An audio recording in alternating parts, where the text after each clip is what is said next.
Maya, how are you this morning? Doing well. How about you? Good, good. How was the weekend? It was nice and long on the one hand. On the other hand, with the election just weeks away, no rest for the weary. Yeah, So it's that sprint time of the campaign, right? A couple of days out. Maya, totally. I want to just start and right at the top. Hmm.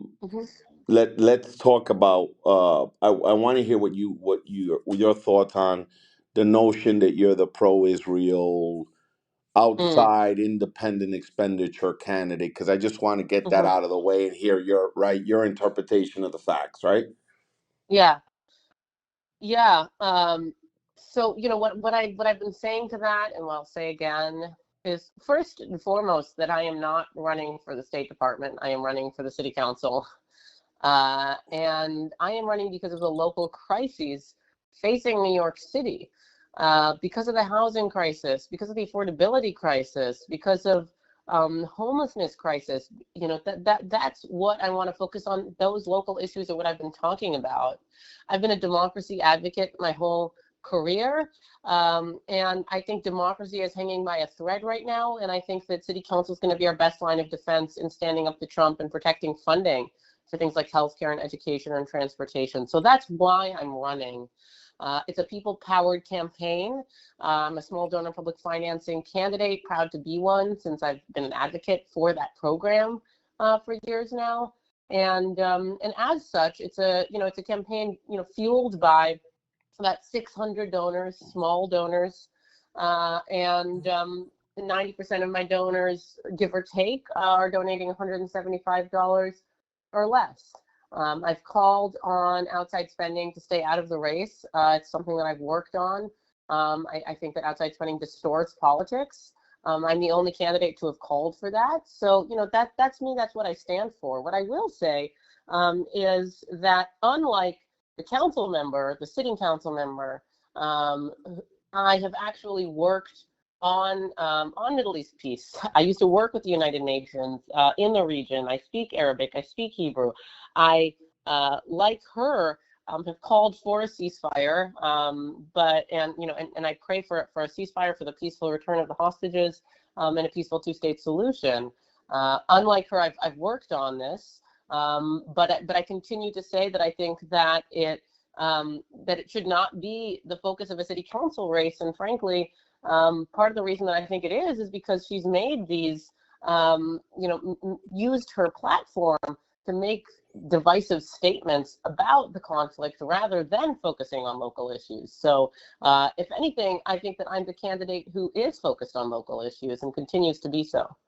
Maya, what if when you're knocking on doors and when you're talking to voters, what are the top three things? What are their top concerns in the district? Yeah. So I mentioned the affordability crisis.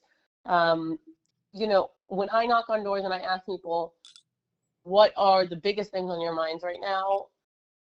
So often it's, how am I going to pay my rent? How am I going to pay for my child's daycare? And so addressing the affordability crisis is really central to me. I've spoken about experiencing this myself. I'm a renter here in the district. I work in a nonprofit. My spouse is a teacher, and I think that we have to be building more affordable housing in New York City. That's why I've been a proponent of City of Yes, and I also think that has to be paired with increasing tenant protections, holding predatory landlords and leasing companies to account, and policies that make it easier to live here. The other prong of the affordability crisis for families like my own is, of course, affordable childcare. I face this now with my son's daycare. I have a 7-month-old baby, and that's why I've been advocating for us to fully fund 3K, to implement 2K, and to create a fast-track permitting system for childcare providers to be opening up more facilities. And so I think that addressing the affordability crisis is crucial. The other thing that I hear about from folks is their fears about democracy. It's just, there's so much fear right now. There's so much disillusionment with the current moment, and a sense that it's hopeless, that there's only so much we can do. And so what I tell folks is that we have to engage right now. This is not the time to disengage. I mentioned that I worked on democracy my whole career. I used to work at the UN. I've taught political science at universities. I now am a senior fellow at the Brennan Center for Justice. I spend a lot of time thinking about how to make democracy stronger. And I think that right now, local government is going to be the key. It's going to be the place that we can both stand up to Trump, protect funding, as I mentioned, for things like education, for things like transportation and healthcare, but also be really rebuilding trust at a local level, which is the lifeblood of democracy. And the last thing that I'll mention amidst my list of kind of top 3 issues, it's constituent services. A lot of folks tell me around the district, I've been calling to understand why they're digging up this gas line in front of my house, why I can't plant a tree here, why I can't fix this pothole, and our calls have gone unanswered. And that is really the ABCs of good government, especially on a local level, is that people want to be listened to, they want to be heard. That's the way we rebuild trust. And those everyday issues, the trash getting picked up, the pothole getting fixed, that's a sign that government is working. And when people don't see that here, it's really what's making them disillusioned. And that's what I'm committed to fixing. Again, to focusing on the local issues, to listening to folks, and making sure that government is providing the services that it's supposed to be providing to them. Maya, are you hearing when you're talking to constituents and you're knocking on doors? Are you hearing hate crimes? Are you hearing I'm concerned about hate crimes as a right broadly? And I know there's Mm-hmm. the Merriam restaurant in the district. Mm-hmm.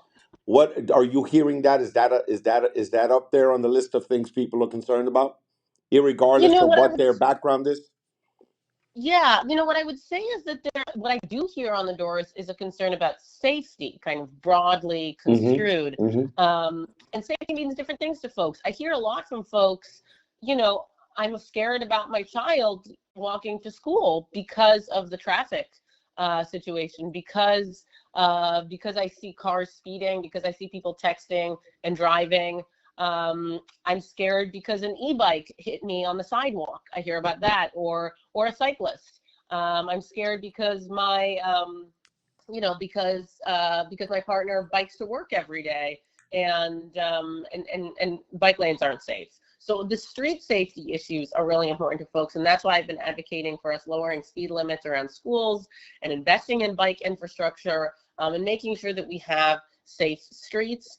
People are also telling me that they're afraid on the subways. I hear about that a lot, and that's why I've been advocating for us to address the mental health crisis on the subway with crisis first responders who can address kind of non-criminal behavior on the subways, and get people the resources that they need. And then I hear from folks that they're afraid about climate safety a lot as well, about the flooding, about the fires that we see in the district. And so making sure that we're building that green infrastructure that we need, whether it's anti-flooding infrastructure, whether it's fully funding parks, making sure that they have the resources that they need. Prospect Park is, of course, in the district, and we saw it, suffer from fires just a few months ago. Those are safety issues. And then, of course, part of public safety is the conversation around rising hate in this country, and rising violence. I've worked on this issue in my day job. I work on political violence, and I've worked on how we can combat political violence. And what we see right now, I think, as you're saying, across the spectrum, regardless of your background, is that people feel scared because of the vitriol that is infecting, I think, our politics and everything else. And so part of that for me is, again, having worked in conflict zones and having worked on political violence as an issue, is having a conversation about how can we say no to hate here in District 39. And for me, that is, being in communication with local law enforcement. And so I've been attending the local precinct meetings of the 76th and the 78th precinct, and building that relationship with local law enforcement, which I know matters. Part of it is just leading by example and creating spaces where people can sit with difference, where you can say, let's center shared humanity here and let's lead with empathy. I think that's what we need local leaders to be doing, especially at this time. Maya, talk about some of the endorsements you have so far. I know that the local member endorsed the incumbent. What are some of the endorsements you wanna mention in terms of your support? Definitely. So I've been endorsed by the two major Democratic clubs in the district, the Central Brooklyn Independent Democrats and the Independent Neighborhood Democrats. Those are long-standing fixtures of Democratic politics here. And I was endorsed by both of them, which speaks to the local support and the momentum that we're building. Alongside that, speaking of fixtures of the community, I was also endorsed by the two longtime former assembly members in this district, Joan Millman and Jim Brennan. And again, I think that speaks to the appetite for change here, the momentum that we're building. And I've also been endorsed now by organizations like the Public Service Retirees of New York. I stand with them in their fight to maintain access to traditional Medicare. And I think that all of this again speaks to the campaign that we're building, the values that we stand for, and the way in which we're going to continue to build this momentum. Maya, where are you on defund the police? What's your position on that, and on bail in general? Mm-hmm. So I have been vocal about the need to, to invest in police reform and prison reform, which includes, for me, when I say police reform, I mean investing in more de-escalation and anti-racism training for NYPD officers, and increased accountability for officers who commit misconduct. And generally, fostering more positive interactions with police in the community. But it does not mean defunding the police completely. I think that calls to defund the police completely, as the incumbent has called for, are not going to keep the community safer. I know that from my work on keeping elections safe, keeping electeds safe, the communication with local law enforcement is key. In terms of prison reform, I definitely support the plan to close Rikers Island, hopefully by 2027, if that's possible, and build kind of more humane and accessible borough-based city jails, including here in Brooklyn. And I also think that we should be investing in increased support for programs that provide coaching for incarcerated individuals on things like financial literacy and conflict mediation. I have been an advocate for pre- and postnatal care for incarcerated pregnant people, and support for programs like prison nurseries that address family separation. Again, I think that we need to be building more humane criminal justice systems here in the United States. And for me, that also includes, eliminating unnecessary court-related fees that just exacerbate poverty. So I think all of this for me is part of a conversation about how we fix our criminal justice system, and continue to again work towards a more humane system. But completely defunding the police is not going to accomplish this goal. Maya, we're gonna wrap this up because I know you have other things to tell. You have a campaign to run. Make your pitch to the voter getting off the train on Smith and 9th Street. Why should they vote for Maya and not the incumbent Shahana Hanif? Mm-hmm. I'm So Go ahead. I've been a democracy. Oh, sorry. Did you say something? No, I was gonna say that I'm just, random local person, and and you're doing the trains, and I need you to, work in the trains and meeting voters, and what will you say to me, and why should I vote for you and not Shahana? Mm-hmm. I am here to serve the community. My whole career has been in public service, and that is my goal. I am fully committed to actually bringing home results for the district, cutting through the divisiveness. I think that the incumbent has been focused more on slogans and international politics than on the local issues facing the district. And so my commitment to the constituents is to do what I've been doing every single day, to be listening. I'm out door knocking every day. I'm out in the community.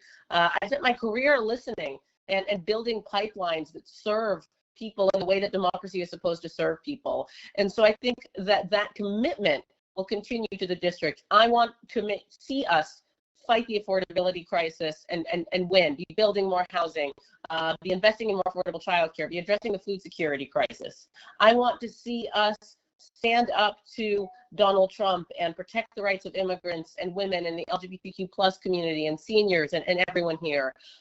My heart is in making democracy work better for the people that it's meant to serve. And right now, after spending my whole career doing this, I think that City Council is the place that we can really be achieving tangible results. And I can continue to do what I've been doing, which is listening to people, which is being here, which is making sure that we are delivering for constituents in a results-based way that isn't about slogans and purity tests, but is about actually being effective here in city government. And so that's what I'm promising to constituents, and that's what I hope to deliver on. What will you do on day one if elected to the New York City Council? Well, on day one, I will start building the infrastructure to be able to make that happen. So I'd love to build a robust constituent services program that includes not just an open district office that's continuously open, which I might mention the incumbent did not have a district office for several months. I will also have a mobile district office, which is, just a table that I could do a pop-up with a staff member in libraries or outside in parks throughout the district to make sure that I'm listening to folks. I will make sure that I am hiring a culturally competent and skilled staff here in the district and in the legislature. And I will start building those relationships that I need to build in order to get to committee leadership positions in the council, in order to be able to call up someone in the city agencies and say, hey, my constituents' trash isn't being picked up. Let's work on this. What's going on? Those relationships, that approach is what has gotten me where I am today. And that's what I will start doing if elected. And I hope that through that approach, I can be delivering on my promises. I can be here on the ground, immersed in what the constituents need, and I can be at City Hall fighting for us to really solve the issues, for us to finally pass a 2K program, for us to finally make sure that we are building more housing. That's what I'm hoping to address. We'll wrap this up. Best day on the trail and worst day. Best day on the campaign so far. Oh my God. Highlights and lowlights. Hey. Highlights and lowlights. Yeah. First best day and worst day. Yeah, I think that my highlights are where I can see what we're building here. Just this last week, my campaign manager's birthday, we all came together to celebrate as a team and take a moment to see what we've built with a lot of the volunteers and the staff and the wonderful campaign community that we've built, and seeing also on the doors every day what we're doing is amazing. Every time I get to have a conversation with someone where they say, you know what, I feel so listened to right now. I feel heard. Thank you so much. Just yesterday, I was having a conversation with someone who lives with chronic autoimmune illness like I do. And she said, wow, thank you so much for doing this. Thank you so much for fighting to make sure that we have access to health care.